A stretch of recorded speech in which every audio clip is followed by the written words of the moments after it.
아니라 예수 그리스도의 피로 우리가 죄 사함을 받았습니다. 그 죄 사함 가운데 우리가 자유를 얻었고 그 죄 사함으로 말미암아 의인이 되었습니다. 저희들이 의인이라 칭함을 받은 상태에서 우리의 몸과 마음이 의롭게 성장할 수 있도록 도와주시옵소서. 예수님 이름으로 기도드리옵나이다. 아멘.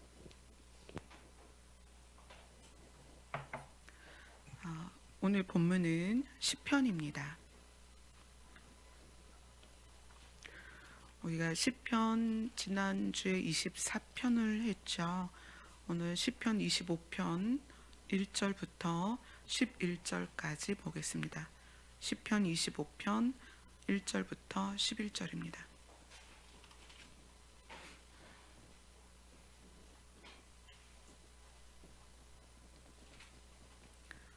같이 읽겠습니다. 시작. 여호와여, 나의 영혼이 주를 우러러 보나이다. 나의 하나님이여, 내가 주께 의지하였사오니 나를 부끄럽지 않게 하시고 나의 원수들이 나를 이겨 개가를 부르지 못하게 하소서. 주를 바라는 자들은 수치를 당하지 아니하려니와 까닭없이 속이는 자들은 수치를 당하리이다. 여호와여, 주의 도를 내게 보이시고 주의 길을 내게 가르치소서. 주의 진리로 나를 지도하시고 교훈하시소서. 주는 내 구원의 하나님이시니 내가 종일 주를 기다리나이다. 여호와여, 주의 긍휼하심과 인자하심이 영원부터 있었사오니 주여 이것들을 기억하옵소서. 여호와여, 내 젊은 시절의 죄와 허물을 기억하지 마시고 주의 인자하심을 따라 주께서 나를 기억하시되 주의 선하심으로 하옵소서. 여호와는 선하시고 정직하시니 그러므로 그의 도로 죄인들을 교훈하시리로다. 온유한 자를 정의로 지도하시며 온유한 자에게 그의 도를 가르치시리로다. 여호와의 모든 길은 그의 언약과 증거를 지키는 자에게 인자와 진리로다. 여호와여, 나의 죄악이 크오니 주의 이름으로 말미암아 사하소서. 아멘. 시편 24편은 이제 주일날 조금 더 함께 나눌 거예요. 지난 주일날 이러한 일이 시작되는 것을 보거든 어떻게 해라? 일어나서 머리를 들어라. 왜냐하면 너희의 속량이 가까이 왔다. 근데 지금 시편 우리가 나누면서 지금 그것이 이제 동일하게 마치 실 두 가닥이 타래를 이루는 것처럼 그렇게 지금 엮어져 가고 있어요. 그래서 지금 몇 줄을 이 시편을 계속 같이 나누게 될 것 같아요. 25장은 나의 영혼이 주를 우러러 봅니다. 이제 다윗의 고백이에요. 우러러 본다는 것은 행동에 초점이 맞춰져 있는 게 아니라 마음에 초점이 맞춰져 있는 거예요. 나는 여호와 하나님을 신으로 인정하고 그 다음에 그 내 마음이 하나님을 존경하고 존중하고 그래서 마음으로 떠받친다는 얘기예요. 우러러 본다는 것은 시각적이고 겉모양으로서 행동의 의미가 아니라 마음이 하나님을 떠받치고 있다, 이런 의미죠. 그런 상황에서 나오는 행동, 그게 뭐냐면 2절에 나의 하나님이여, 내가 주께 의지하였습니다. 내가 하나님을 인정하고 내 마음이 하나님을 공경하게 되고 내 마음이 하나님을 향하게 되니까 나는 자연스럽게 내 삶이 하나님을 의지하게 되었습니다.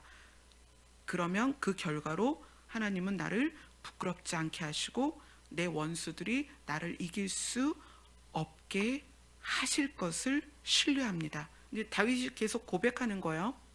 주를 우러러 보는 것에서 나타나는 현상이 뭐냐면 하나님을 의지한다. 그 다음에 3절에서는 주를 바란다.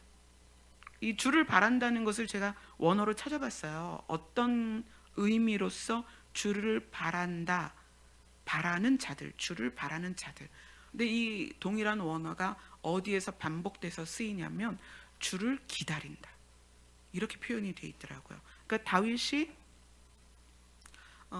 광야에서든 또는 대통령 아니 왕으로서 궁전에 있든 아니면 자기가 일반인으로서 집에 있든 다윗이 원했던 것은 하나님의 임재 안에 있는 거예요. 그런데 그 하나님의 임재는 하나님이 은혜를 주셔야만 가능하기 때문에 다윗의 마음은 하나님을 계속 기다리는 거죠. 이 바라는 자들의 이 바란다는 것이 또 어디에 쓰였냐면 사모한다는 뜻이에요. 그래서 하나님을 기다리고 사모하는 자들은 수치를 당하지 않는다.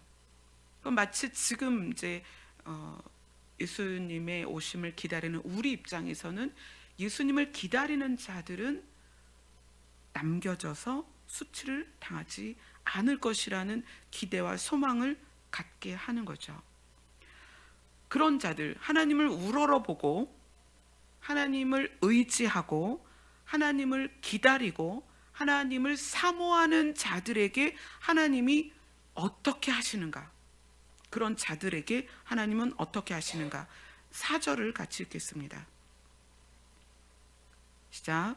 여호와여 주의 도를 내게 보이시고 주의 길을 내게 가르치소서.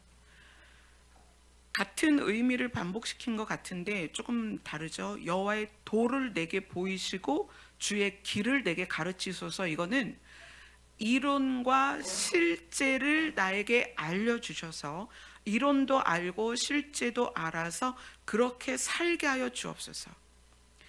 주님을 우러러보고 의지하고 주님을 바라고 기다리고 사모하는데 하나님은 그렇다면 우리를 가르치셔서 어떻게 살아야 할지를 알게 하여 주옵소서. 그것을 주의 도는 이론이에요. 이론. 주의 길은 우리가 걸어가야 되잖아요. 이거는 실제입니다.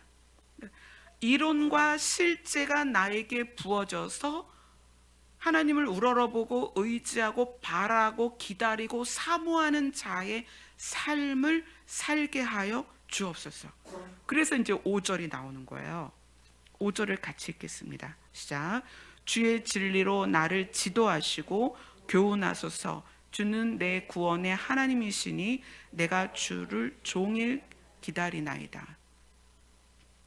다윗이 지도하고 교훈하소서 하는 것은 내가 하나님을 기다리고 바라고 소망하고 사모하는데 하나님이 원하는 삶을 살지 못해서 하나님과 관계에 손상이 올 것 같으니까 다윗 입장에서는 하나님이 실제로 내 삶에 개입하셔서 나를 가르치셔서 어떻게 이론과 실제를 가르치셔서 내가 하나님을 기다리는 그 시간 동안 벗어나지 않고 하나님의 뜻에 벗어나지 않게 하여 주옵소서라고 이제 소원을 이야기를 계속 고백을 올려드리는 거예요. 그리고 6절을 그런데 자 보세요. 우리 입장에서는 하나님 앞에 자신감이 있는 사람은 하나도 없습니다. 우리가 너무 연약하고 부족하고 또 인간의 어떤 속성과 특징들이 완전하시고 거룩하신 하나님 앞에서는 절대로 자신만만할 수가 없는 거예요. 다윗이 이제 하나님께 아부를 하는 거예요. 하나님, 저는 하나님을 우러러봅니다. 기다립니다. 사모합니다. 막 그렇게 말하지만 하나님 앞에서 자기가 얼마나 흠이 많고 부족한지를 알잖아요. 그래서 6절에 이렇게 얘기하는 거예요. 같이 읽겠습니다. 시작. 여호와여 주의 긍휼하심과 인자하심이 영원부터 있었사오니 주여 이것들을 기억하옵소서.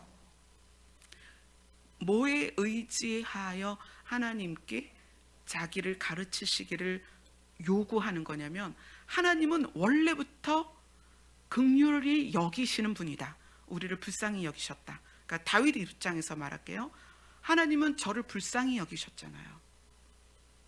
말째로 태어나서 수치 가운데 태어나서 부모도 형제도 나를 업신여기고 천하게 여기는 그런 자기 자신이 하나님 앞에 너무 부족한 걸 아니까 하나님이 그런 저를 불쌍히 여기셨잖아요. 하나님이 인자한 성품으로 이제까지 저를 인도하셨으니까 하나님의 그 성품들을 기억하시고 저의 올리는 소원을 기억하여 주옵소서. 그리고 그 다음에 아주 중요한 얘기를 해요. 7절을 같이 읽겠습니다. 시작. 여호와여, 내 젊은 시절의 죄와 허물을 기억하지 마시고 주의 인자하심을 따라 주께서 나를 기억하시되 주의 선하심으로 하옵소서. 굉장히 중요한 얘기죠. 다윗이라는 사람에게는 업적도 있고 실수도 있고 그러니까 공적을 일으킨 것도 있지만 잘못한 것들이 많이 있습니다. 다윗이 하나님 앞에 갈 때 하나님, 저 자신을 기억하여 주옵소서. 다윗을 기억하여 주옵소서. 제가 잘못한 것, 부족한 것, 연약한 것을 기억하지 마옵시고 저를 기억하여 주옵소서. 이게 다윗의 고백이에요. 무엇에 의지하여? 여호와의 긍휼히 여기시는 선하신 마음에 의지해서. 여러분 그렇게 고백하세요. 이거는 다윗이 이렇게 고백할 수 있는 것은 시편 24편으로 갑니다. 이게 이제 주일날 여러분과 함께 나눌 말씀에서 같이 이렇게 짝이 맞아질 건데 시편 24편 6절입니다. 같이 읽겠습니다. 시작. 이는 여호와를 찾는 족속이요 야곱의 하나님의 얼굴을 구하는 자로다. 다윗이 어떤 비밀을 깨달았냐면 하나님은 나를 살리시기도 하고 구하시기도 하고 강하게도 하시고 기름 부어서 왕으로 세우시는 분이기도 하지만 나는 그런 게 다 제하여지고 무엇을 원하냐면 하나님 자신을 원합니다라는 고백을 드렸어요. 먼저 다윗은 그 고백을 먼저 드렸습니다. 하나님의 얼굴을 구하는 것, 하나님의 능력, 하나님의 풍부한 이 소유된 만유, 그게 아니라 저는 하나님의 얼굴, 하나님의 본질, 하나님 자신을 구합니다 라고 고백하고 그 다음 시편에서 무엇을 이야기하냐면 저의 연약함, 부족함, 허물, 죄를 기억하지 마시고 저 자신을 기억하여 주옵소서, 이렇게 말하는 거예요. 하나님은 어떤 분이냐면 우리를 죄와 허물이나 연약함을 조건으로 쭉 달아서 우리를 보시는 분이 아니십니다. 다윗의 고백처럼 나를 기억하시되 주의 선하심으로 하옵소서.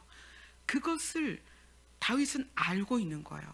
하나님의 가지신 긍휼히 여기시는 마음, 인자하심, 선하심, 그것이 다윗의 연약함, 수치 가운데 출생한 것, 그의 부족함, 죄, 허물, 이거를 다 제거하고 다윗 본연의 자신, 그 생명의 가치를 존귀하게 여기는 걸 다윗은 알았다는 얘기예요. 어떻게 알았을까요? 하나님과 깊은 교제 가운데 그분의 성품을 안 거예요.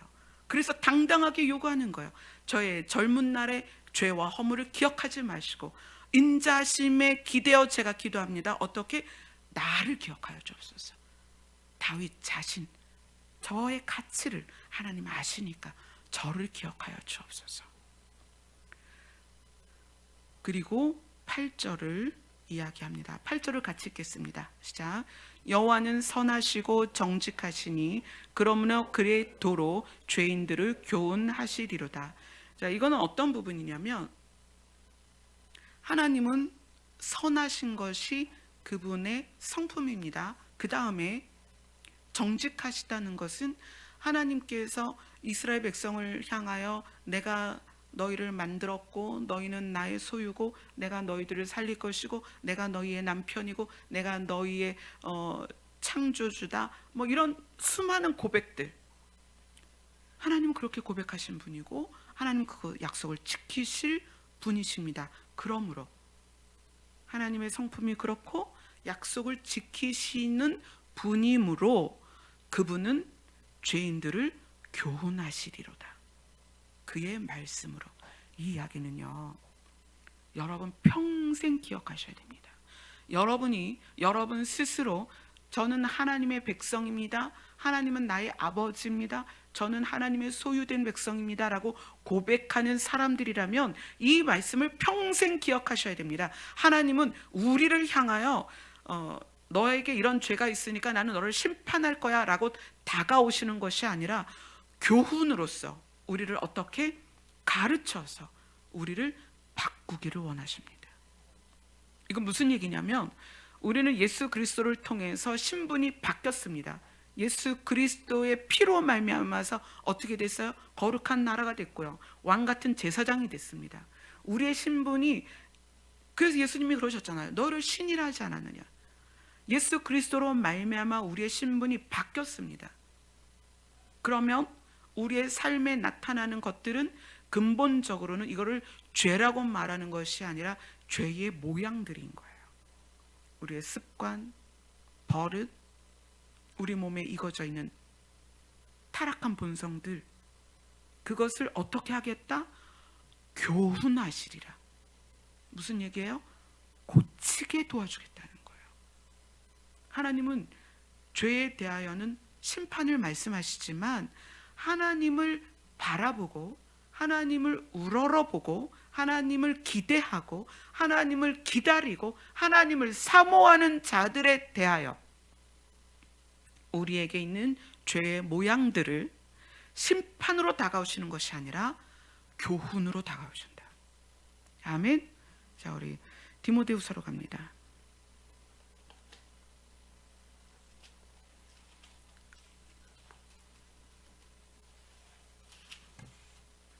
디모데후서 3장 16절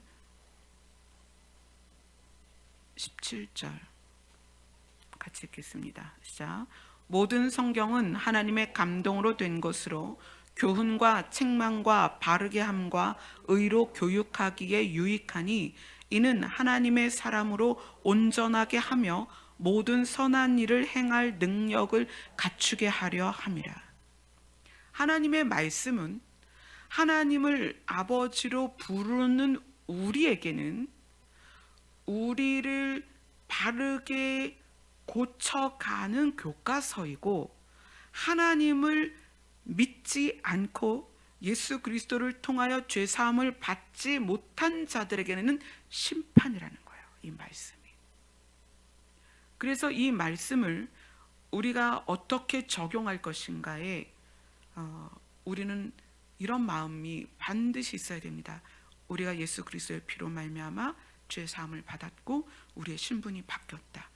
그렇다면 이 말씀이 이걸 볼 때마다 내가 지옥을 갈지도 몰라, 이래서 천국 갈까? 이게 아니라 구원받은 자로서 어떻게 온전하여지도록 바뀌어가는 교훈으로서 이 성경을 우리가 접해야 된다는 거예요.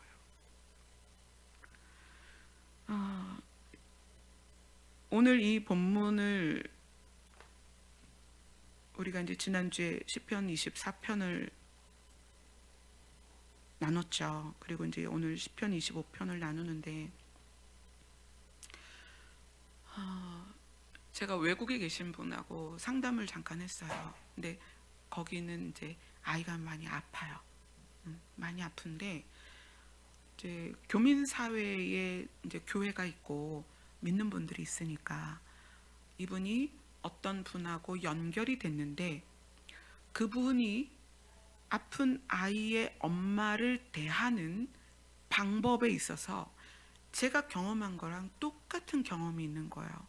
그래서 제가 너무 마음이 아프고, 그래서 바로 해결 방법을 알려드렸어요.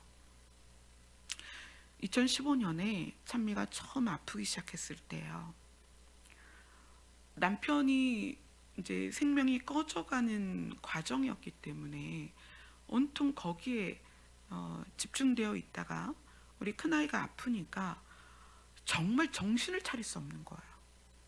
어떻게 해야 될지. 그러다 보니까 인터넷을 통해서 문의도 하고 또 어떤 도움을 받을 만한 그런 거를 막 찾기도 했는데 제가 쓴 글에, 블로그 글에 어떤 분이 답장을 했어요. 자기가 도와주겠다. 그래서 저도 이제 어떻게 우리 아이가 아픈지 그런 걸 설명을 했는데 전화를 달라 그랬어요. 그분이 전화를 했더니 이거는 죄의 문제다. 누구의 죄? 조상의 죄의 문제다. 이거는 조상의 죄가 해결되지 않아서 그렇다. 그러면서 자기가 대신 하나님 앞에 중보를 해주겠다. 그러면 찬미가 좋아질 거다. 저는 이제 그때는 정말 지푸라기라도 잡아야 되니까 감사하다고 그랬어요. 그런데 좀 있다가 무슨 제안을 하냐면 근데 조상의 죄를 해결하기 위해서는 거기에 상응하는 대가를 하나님께 드려야 된다. 그러는 거예요. 그러면서 뭐 10만 원, 20만 원도 아니고 그렇게 요구를 하는 거예요. 사실 저 보내려고 했죠. 왜냐면 여러분 그건 진짜 그 상황이 안 되면 이해를 못해요. 그렇잖아요. 남편 누워 계시고 찬미도 아파서 누워 있는데 저는 누구에게도 도움받을 수 없는 상황인데 그분이 막 그렇게 해서 자기가 기도하면 이게 문제가 해결이 되고, 그런데 그러려면은 그만큼의 상응하는 정성을 하나님께 드려야 된다는 거예요. 그때는 정신이 없어서 그럴 뻔했어요. 제가 돈이 없잖아요. 다행히 돈이 없어서 못 보냈어요. 근데 그분이 요구한 시간에 돈을 안 보내니까 바로 협박을 하기 시작하는 거예요. 아이의 질병이 7배나 더 할 것이다. 저주를 하기 시작하는 거예요.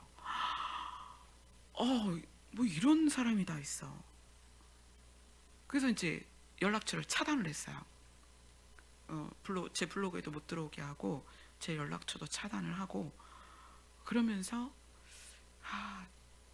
이렇게 하나님의 이름을 팔아서 돈을 뜯어가는 사람들이 있구나. 이제 저는 그때 그렇게 경험을 하고 말았는데 주중에 그런 상담을 받은 거예요. 아이가 아프니까. 어떤 분이 누구를 소개를 했는데 그분이 첫째는 조상의 죄다. 근데 이 아이를 위해서 기도를 하다 보니까 이 아이가 지금 4살이거든요. 성인이 돼서 자녀를 낳고 건강한 모습을 하나님이 보여주셨다.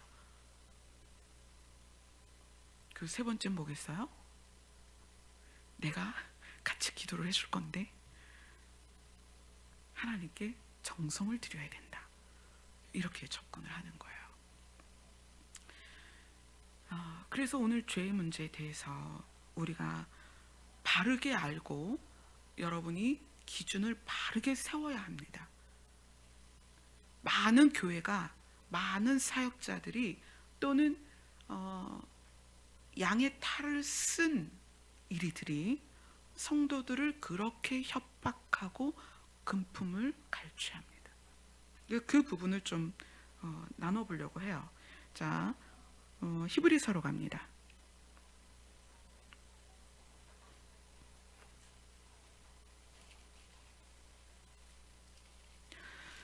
히브리서 10장으로 갑시다.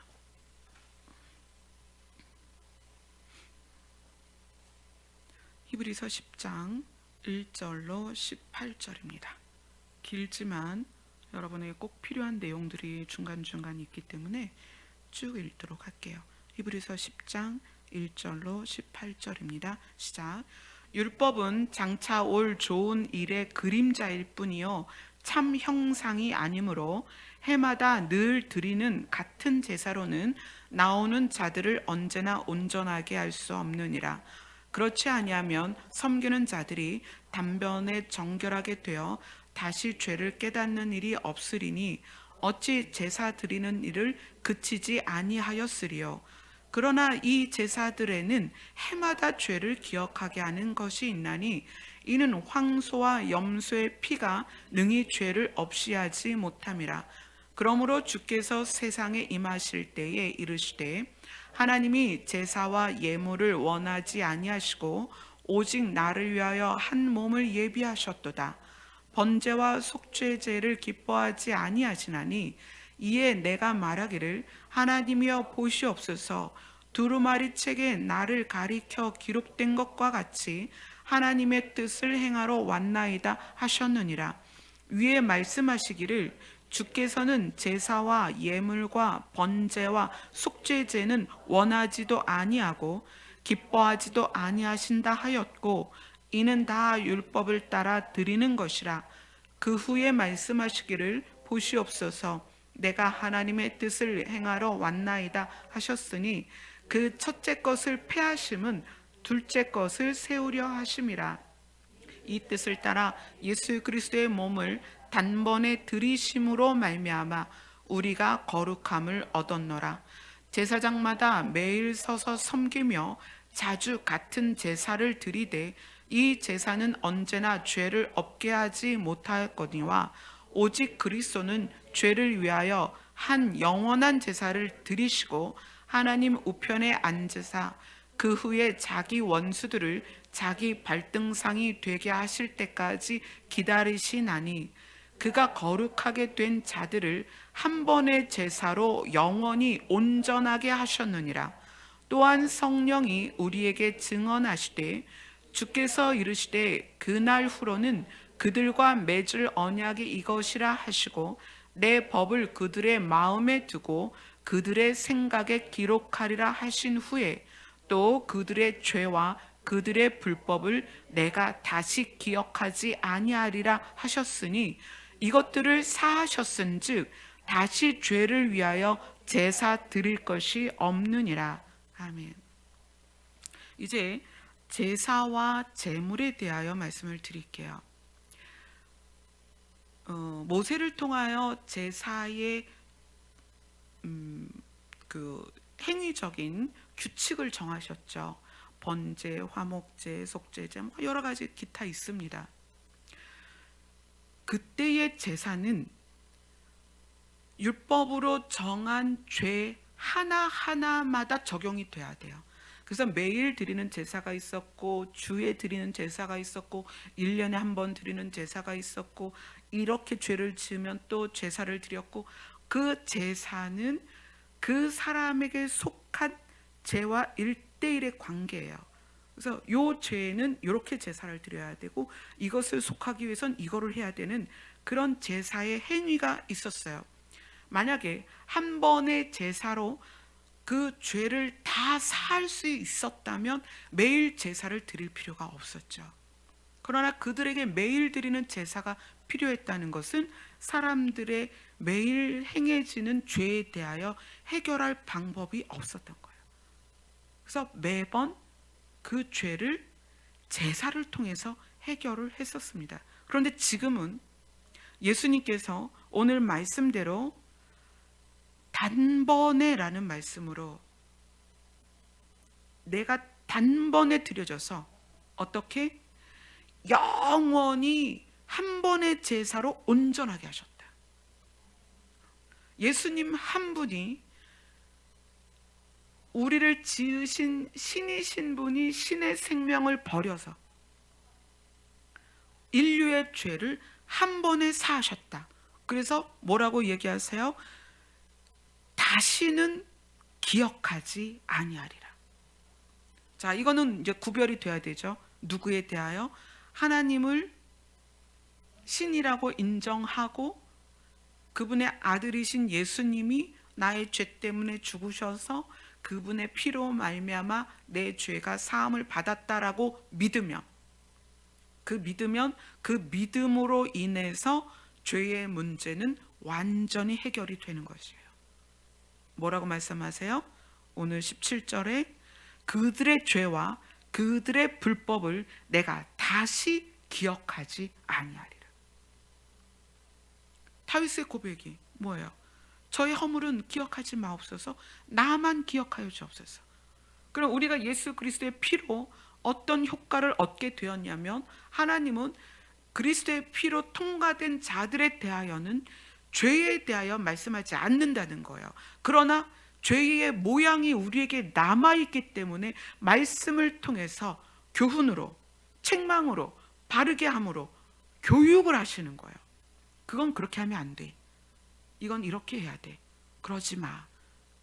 너희들이 행하고 있는 그 모양은 너희들이 죄인이었을 때 했던 것들이야. 이제 그렇게 하면 안 되라고 바르게 교육을 하신다는 거예요. 왜냐하면 우리가 그것들을 허용했을 때 어떻게 된다? 다시 세상으로 돌아갈까 봐.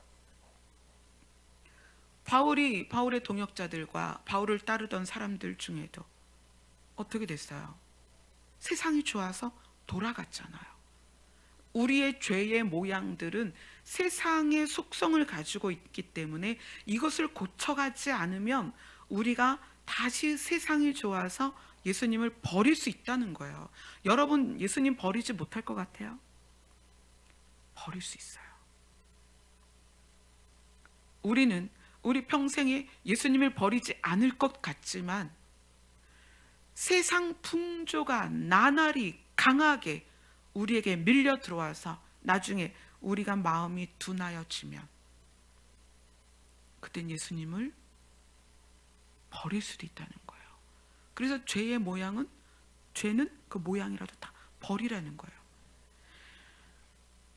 이 오늘 히브리서 10장의 말씀이 다윗이 고백하는 거랑 같다는 거예요. 하나님을 내가 기대하고 우러르고 바라보고 소망하고 있기 때문에 하나님은 그 선하심을 통해서 저의 죄는 기억하지 마옵시고 저만 기억하여 주옵소서. 그런데 그것이 지금의 우리에게는 예수 그리스도를 통하여 이루어졌다는 거예요. 이루어졌습니다. 여러분, 하나님이 우리를 보실 때에는 우리의 허물과 죄를 보시는 게 아니에요. 우리 자신을 보십니다. 여러분 자신 한 사람 한 사람, 그 이름, 그 사람, 그 가치, 그걸 그대로 보시는 거예요. 그 대신 말씀을 통해서 너희들이 내가 신이라 하지 않았니? 그러면 인간의 속성, 인간의 때, 인간의 습관들을 이제 바꿔가야 되지 않겠니?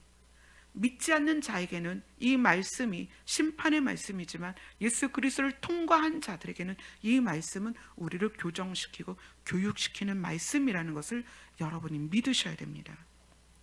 그래서 조상의 죄를 운운하고 여러분에게 무슨 죄가 있어서 이런 결과가 왔다, 이런 말들을 절대 받아들이지 마세요. 이런 건 있을 수 있어요. 어떤 거냐면 집안마다 그 식생활의 패턴이 조금씩 다르죠.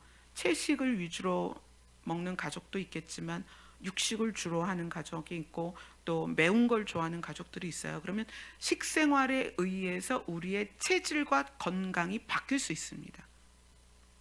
그렇죠? 그 다음에 생활습관, 아침에 일찍 일어나는 집들이 있지만 밤에 늦게까지 자는 집들도 있죠. 이런 패턴, 생활의 패턴, 이것이 우리의 어떤 그 삶의 결과물들을 바꿀 수도 있어요. 그러면 그런 것들은 좋은 쪽으로 고쳐가야 되겠죠. 이건 죄와는 좀 별개의 문제예요. 우리가 말씀을 통해서 좋은 모습, 또 바람직한 모습으로 바꿀 필요는 있다는 거예요. 근데 이것을 계속 강단에서 그렇게 해갖고 뭐 천국 가겠냐, 이렇게 말하면 안 된다는 거예요. 물론 교회를 다닌다고 다 믿는 것이냐, 그건 아니죠. 그거에 대해서는 우리가 지금 계속 나누고 있습니다. 무엇의 문제다? 마음의 문제다. 오늘 히브리서 10장 16절을 한번 보세요. 같이 읽겠습니다. 시작. 주께서 이르시되 그날 후로는 그들과 맺을 언약이 이것이라 하시고 내 법을 그들의 마음에 두고 그들의 생각에 기록하리라 하신 후에. 그렇죠? 율법은 행동으로서 죄다 아니다를 했다면 새 언약은 주님의 약속, 주님의 말씀은 무엇에? 마음의 문제다. 그러니까 우리가 교회를 그러니까 교회를 들어와서 예배를 참석하는 것이 믿음을 가늠할 수는 없다. 결국 우리는 이제 마음 안에서 그 문제들을 돌이켜 봐야 되는데, 예수 그리스도를 믿었을 때 그 상태가 사람마다 다 달라요. 어떤 사람은 태어난 상태가 플러스 10인 경우가 있어요. 부유하고, 아니면 뭐 부모가 많이 배웠고, 또는 본인이 좋은 이제 그 배경이 있고, 그러면은 성품이라든가 어떤 성격적인 면이 좀 더 좋을 수 있죠. 근데 딱 태어났는데 너무 가난하고, 또 뭐 어머니가 안 계시다든지 아버지가 안 계시다든지, 아니면 어렸을 때부터 병이 있어서 일상생활을 못했다든지, 그러면 이분은 태어날 때 마이너스 5일 수 있다는 거예요. 이것이 마이너스 5이고 플러스 10인 것이 우리가 볼 때에는 차이가 있어 보이지만 하나님은 그것으로는 평가하지 않는다는 거예요. 플러스 10으로 태어난 사람이 플러스 11이 되긴 굉장히 쉽습니다. 1만 올라가면 되니까. 그런데 마이너스 5인 사람이 제로가 되기까지는 5단계로 올라가야 돼요. 그 노력이 상당히 있어야 된다는 거예요. 그것에 대해서 하나님은 다 이해를 하신다는 거예요. 우리가 볼 때 외형으로 저 사람은 왜 이렇게 말이 거칠어, 또는 행동이 거칠어, 또는 왜 이렇게 교양이 없어, 저 사람 배운 게 없나 봐, 뭐 이렇게 우리는 평가할 수 있지만 하나님은 그걸로 보지 않는다는 거예요. 그의 태어난 환경과 배경과 그가 그런 상처를 가질 수밖에 없었던 이유까지 다 헤아리십니다. 그런 하나님께서 말씀에 대해서 우리의 마음에 적용되는 걸 보시겠다. 그리고 예수 그리스도의 피로 말미암아 의인이 된 우리에게 대하여 죄와 불법을 기억하지 않겠다. 나는 너 자체를 보겠다. 이 말씀이에요. 그래서 혹시라도 여러분들에게 그렇게 해갖고 뭐 천국 갈 수 있겠냐, 이런 식의 접근을 한다면, 또 자기 스스로를 이래서 천국 가겠어? 라는 접근을 한다면 이제는 거기서 멈추셔야 됩니다. 여러분 한 사람 한 사람이 예수 그리스도를 통하여, 그 피를 통하여 의인이 됐다고 믿어지면 하나님은 우리의 모든 죄를 예수 그리스도를 통하여 다 기억도 안 하십니다. 기억 안 하세요. 하나님은 우리를 살리고 싶으신 분입니다. 그래서 말씀을 어떻게? 교훈과 책망과 바르게 함과 의로 교육해서 진짜 살리려고 하시는 거예요. 말씀이 우리에게 그렇게 적용이 돼야 되는 것입니다. 그리고 이제 그분이 뭐 아이가 4살인데 성장해서 어른이 되는 것까지 봤다라고 이야기를 하는데, 성경은 어떻게 시작하냐면 하나님이 세상을 만드셨다. 성경은 어떻게 끝나요? 그 하나님이 이 땅에 다시 오실 것이다. 이건 하나님의 선포입니다. 내가 이 땅을 만들었다. 내가 이 땅을 다시 통치할 거다. 그리고 우리의 자세에 대해서 사도 요한이 뭐라고 그래요? 주여 속히 오시옵소서. 이게 우리의 자세입니다. 그래서 예를 들어서 뭐 몇 년 안에 절대 안 오십니다. 내가 이런 환상을 봤는데 하나님 그때까지 예수님 절대 안 오십니다. 이렇게 말하면 큰일 난다는 거예요. 사도 요한 그때부터 지금까지 성도의 자세는 주여 속히 오시옵소서. 하나님은 뭐라고 말씀하세요? 내가 이 땅을 시작했고 내가 이 땅을 끝낼 것이다. 끝내는 날은 나만 알고 있다. 여러분 추측하지 마세요. 언제 오실 거라고. 그래서 뭐 3년, 5년, 10년, 내일도 오실 수 있습니다. 우리의 자세는 늘 그래야 돼요. 주님은 내일도 오실 수 있다. 그것이 우리의 성도의 자세여야 된다. 자, 그 다음에 재물에 대한 걸 이야기를 할 건데, 저에게도 그랬지만 그분도 그런 얘기를 해요. 정성껏 헌금을 하면 하나님께서 질병을 고쳐주실 거고 그 아이가 정상적으로 자랄 것이다 라고 이야기를 했습니다. 왜 우리가 이 부분에서 자꾸 약해지냐면, 구약에서 빈손으로 제단에 오지 못하게 했거든요. 가난하면 가루 한 줌이라도 들고 와라, 고운 가루 한 해바라도 가지고 와라 그랬단 말이에요. 그때는 왜 그랬느냐? 죄에 대하여 값을 치러야 했기 때문에 그래요. 그때는 죄에 대하여 제사를, 그 죄마다 제사를 드려야 됐고 해결할 방법이 없기 때문에 그 죄에 대한 대가를 치러야 되는 거예요. 그 대가를 황소, 송아지, 어린 양, 비둘기, 또 가루, 이렇게 정해져 있는 거예요. 그런데 예수님께서 오늘 우리가 읽은 히브리서에서 말씀하셨죠? 나를 단번에 무엇으로? 제물로 드렸다. 이제 죄에 대하여 제물은 필요가 없습니다. 아멘. 이거 기억하셔야 돼요. 그럼 교회에서의 헌금은 왜 하느냐? 헌금 왜 해요? 우리 주일날 말씀 나눴죠. 고린도후서로 갑니다. 여러분, 이제 교회 안에서 하는 헌금은 여러분의 죄의 대가가 아닙니다. 여러분의 죄의 대가는 예수님이 치르셨어요. 엄밀히 따지면 헌금은 여러분의 죄 때문에 드리는 것이 아니고요, 공동체를 위해서 드리는 것입니다. 이거 분명히 아셔야 돼요. 내가 기도해 주면 당신 질병이 나을 건데 얼마 헌금해야 돼, 하나님이 그거 받으시면 당신의 질병을 고쳐주셔. 절대 그렇지 않습니다. 고린도후서 8장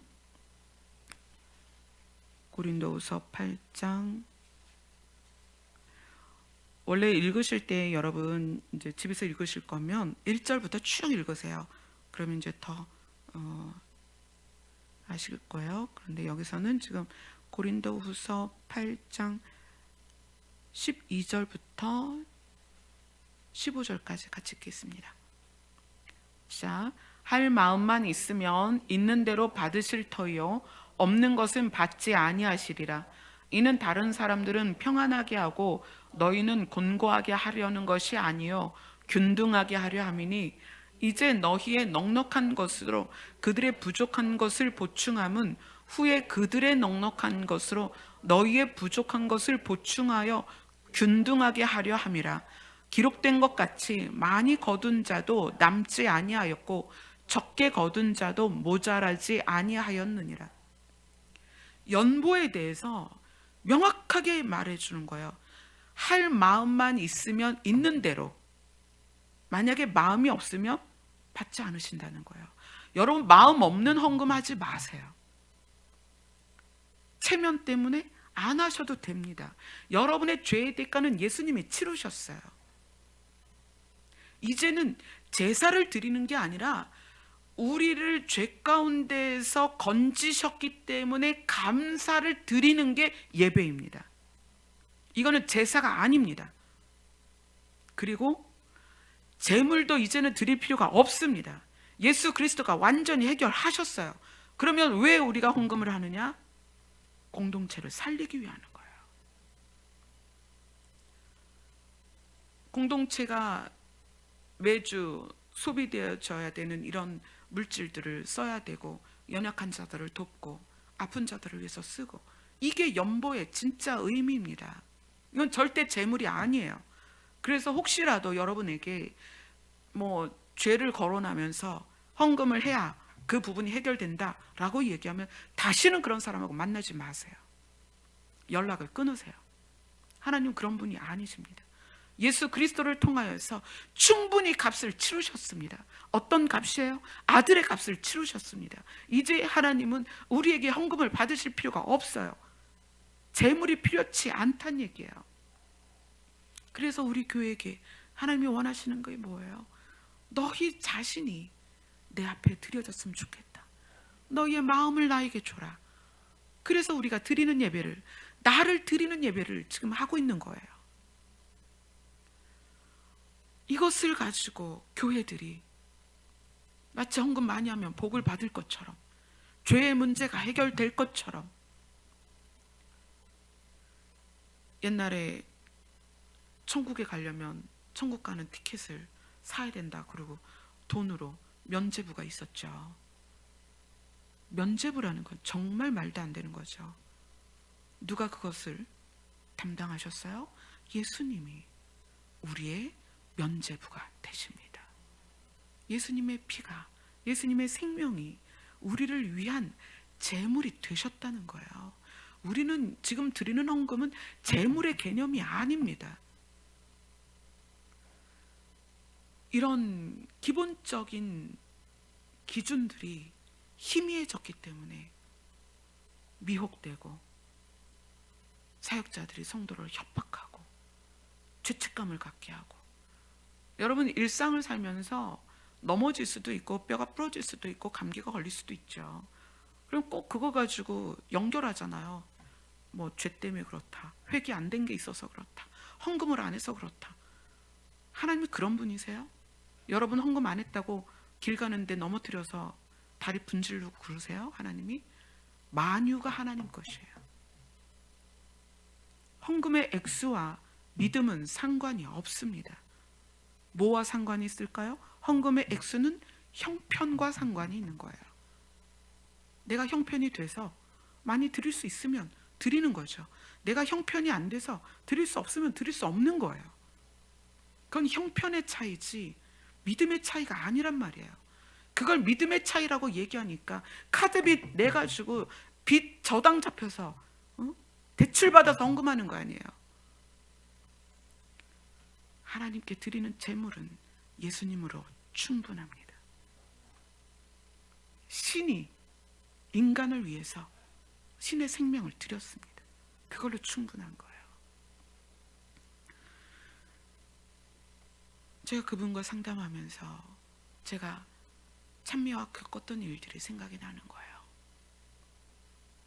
우리 모두 인생을 살면서 힘든 일이 있고 어려운 일이 있잖아요. 그런데 그 연약한 것을 약점으로 그렇게 사람들을 괴롭히는 그런 인물들이 있어요. 특정 인물들이. 다윗이 하나님께 고백하잖아요. 하나님은 나를 긍휼히 여기시고 하나님은 선하신 분입니다. 하나님은 인자하신 분입니다. 저의 허물과 죄를 기억하지 마시고 저를 기억하여 주옵소서. 이게 얼마나 놀라운 기도예요. 우리는 여러분 예수 그리스도를 통하여 이제 그렇게 당당하게 기도할 수 있습니다. 아멘. 절대 우리 힘으로 열 수 없었던 휘장이 위에서부터 갈라졌습니다. 그리고 우리는 휘장을 지나 담대하게 아버지 앞에 가게 되었습니다. 그걸 누가 가르셨어요? 예수님이 자기 몸을 찢어서 가르신 거예요. 저는 정말 소원키로 교회가 성도들에게 죄라는 것으로 또 헌금이라는 것으로 성도들을 올가매지 않았으면 좋겠어요. 이런 부분들이 여러분들에게 기준이 돼서 좀 더 예수 그리스도 안에서 자유케 되기를 소원합니다. 아멘. 찬양합시다.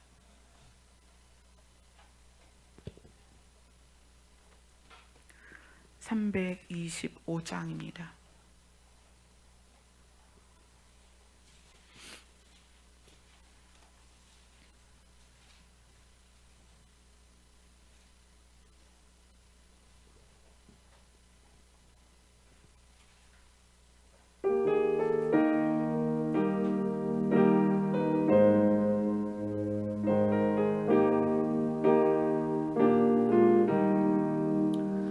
예수가 함께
우리 아들을 버리고 예수를 위해 삽시다.